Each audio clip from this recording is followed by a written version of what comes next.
Hi there, in this video we're going to cut holes in things. They're called compound paths. I'm going to zoom in. I can see through this owl to the page underneath. And I'm also going to do this. Everyone loves a bit of abstract compound path making. We're going to do that in this tutorial. Okay, so first up, open up the file compound path from your exercise files. And what I want to do is I'm going to bring in an image. Okay, and I'm going to bring in an image called old paper. There you are. I'm going to drag it out so it kind of covers the background. It's a little bit big, but it's okay. All right, so I want this. Now I'm going to arrange it, send it to the back, because what I'd like to do is, at the moment there's, let's say these two eyes, these outer eyes here with the green, because I want them to be holes, because right, if they're white, okay, which is what we've done in the past, obviously we can't see through to the background. So what we want to do is we want to punch holes in it. So I'm going to select the two eyes, okay, and just drag them off, because I want these two selected. So I'm holding shift to click both of them.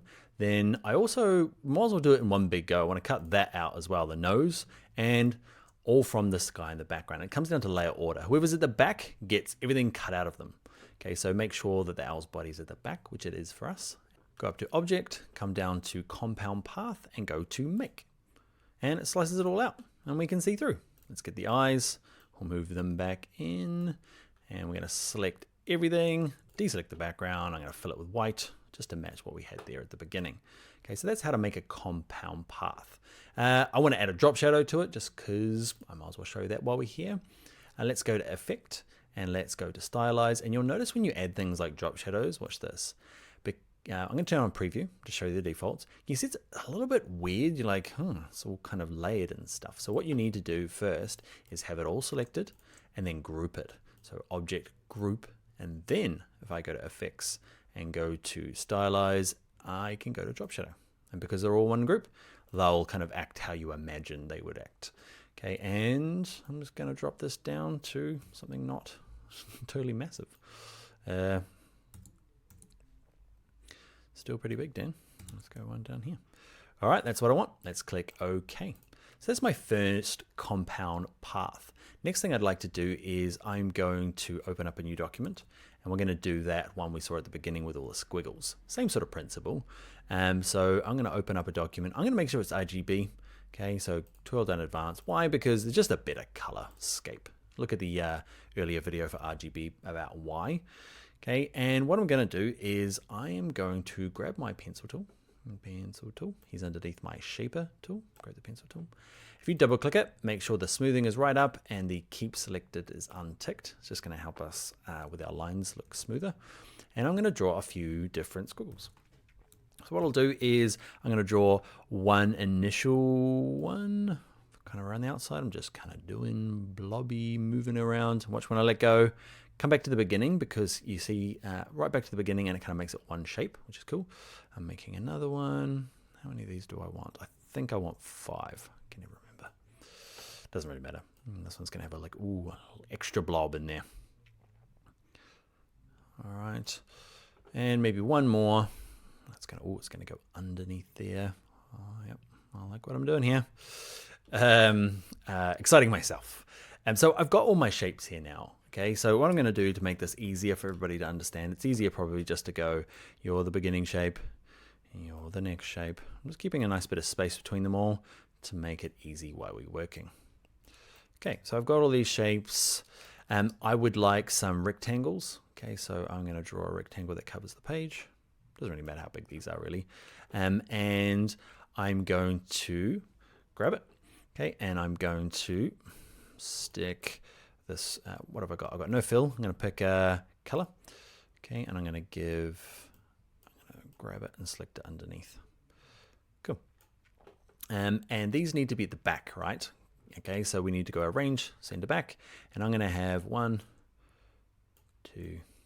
I'm holding Alt while I'm dragging. That's how I'm getting the copy. We did it earlier on, but you can just hold down the Option key on a Mac or the Alt key on a PC. There you go, there's all my shapes.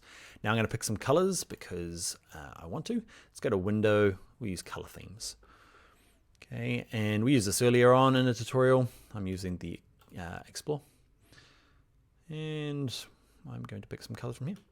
All right, so I will pick this color here. I'm going to start with this one. It's going to be my base color. Actually, we need one other color.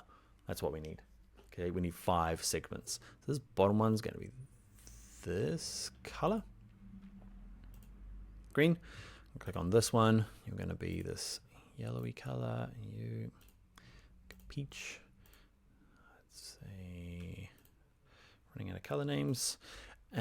All right, so now we need to make them compound paths, just like we did before. Okay, so we're going to start with this bottom one here. Okay, select both things and then go to Object, Compound Path, Make. Select Object, Compound Path, Make. You see the shortcut there? It's Command 8 on a Mac or Control 8 on a PC. I use it all the time. Okay, I got them all. Next thing I want to do is just select them all and give them no stroke. Goodbye stroke. Now I'm going to stack them up. You're at the bottom. You're next. There's going to be some layer order issues. Ooh, not. I happen to do them in the right order. Nope. Okay, so that guy's behind that guy. So I just need to make sure with them selected, arrange, bring to front. Now I'm going to have my layer orders. Awesome. Arrange, bring to front. Just so you know, it's not really it's kind of an intro class for shortcuts, but Command Shift and the outer square rectangle. It's up near your P key. Okay, it's Command Shift and outer, or the second square bracket. It's Control Shift if you're on a PC.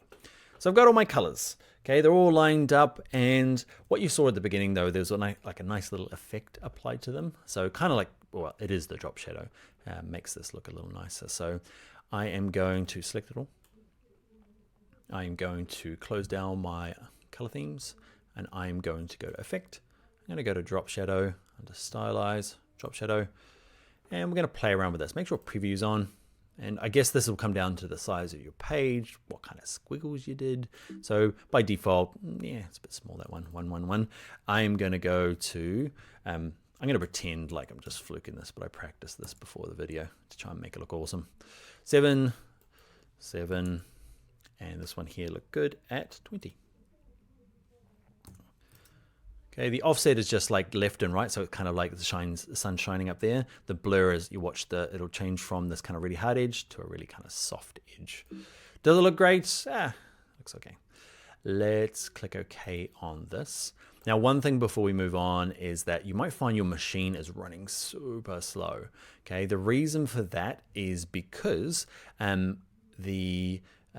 what's called the raster setting. So if you're finding like it's just impossible to work, you can go up to here, go to Effects, Document Raster Settings, and change it from 300 ppi to this 72 ppi.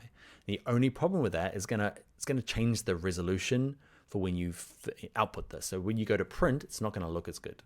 But while you're working, it actually just speeds things up. So now I'm working and I go and resize stuff, it's super quick. Whereas back at 300, even just clicking the OK button takes forever. Dun, dun, dun. There we go. So now when I drag it out, it goes recalculating. And then, like, I got a pretty fast Mac and it's still pretty slow. So what you need to do is you can change it to 72. And just before you go to print, or when you're finished doing your adjustments, go back to 300. It'll look nicer. Okay. So I've got this. I've done better ones, but let's say that I like this. It looks good as a kind of abstract kind of slice rather than the whole thing. So what I might do is I'm going to grab the rectangle tool and grab like a chunk of maybe this. Yeah, maybe just that bit. I don't know. Yeah, maybe that bit. So I've drawn a rectangle on the top. I'm selecting everything, and then I'm going to go to, can't do it over here with the quick actions because I've got too many things selected, but it still works. It's under Object, Clipping Mask, Make, or Command 7. And now it looks kind of cooler, right? Kind of sliced down into a little piece. Okay, so one last thing we'll do with Compound Pass before we leave is let's open a file in our exercise file. It's called smartphone.ai. Here it is here. Now this has been downloaded from Adobe Market. It's free to use. I'll show you Adobe Market in a video coming up. But basically, it's cool. It's got a hole cut in it. But say I want to kind of pull it apart, and I go to Object and I go to Ungroup, and that works. So the button is kind of not part of it now. But then I go to Object and I go to I can't ungroup it anymore, but it's still stuck together. Okay, it's because it's a compound path. There's a hole cut in the middle of it. Actually, there's lots of holes. Okay, all of these guys here, you can kind of see through the page there. They're all compound paths. So we need to pull it to pieces. And now that we know what a compound path is, no problem. Object, compound path. Instead of make, we're going to release it. I'm going to click off in the background. Now it's all its kind of constituent parts, and you can go and adjust it, change colors. You might want to go back, adjust the edges of this and then make it a compound path again. It's up to you, but now you know. There are lots of instances of this where you get given an image, you've downloaded it from the net or a stock library site, and it's just really hard to work with. The magic potion is to go to object and go to release compound path. All right, my friends, you are now a master of compound paths. Go forth, cut holes in things, and I will see you in the very next video.